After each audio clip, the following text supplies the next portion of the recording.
According to the police report, both bodies were recovered, though the young woman was dead at the scene.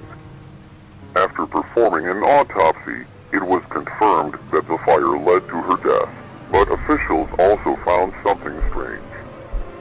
Her body was starving.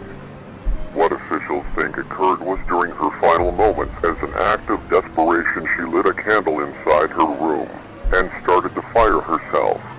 Her younger brother, Marcus Walker, might have neglected her to such a degree. She chose to end her life to ease her suffering. Emotions ranging from jealousy, hatred, enviousness, and frustration might have drove him to neglect her, despite her cries for help. Due to her rare disorder, she was extremely immobile and required help for the simplest activities. She required Marcus for everything.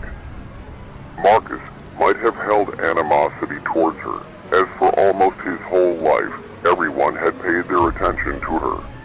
Perhaps Marcus wanted her to feel isolated and alone, an emotion he was very familiar with. He wanted vengeance for a crime she didn't commit.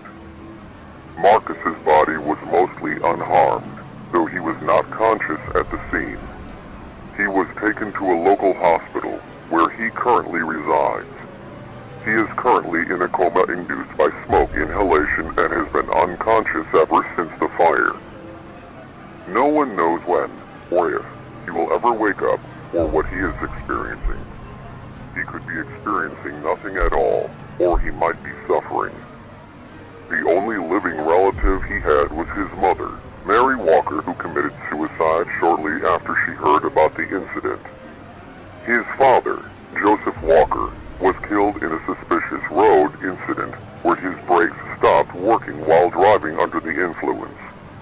Due to his unusual situation, no one is left to decide whether or not they should keep him alive in his coma. Many may wonder whether he regrets his actions, whether he regrets neglecting his sister, starving her, and psychologically torturing her to the point of suicide.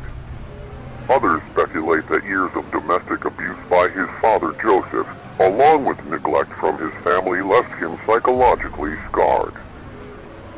Whatever the case may be, he tortured and isolated his sister. His sister, who loved him and did everything necessary to protect him. Hopefully all members of the family get what they deserve. In Marcus's case, he's stuck in his own personal purgatory. Stuck in a place between life and death, an eternity of suffering awaits him. Thank you for listening. This was Joseph Walker, bringing your local news to you.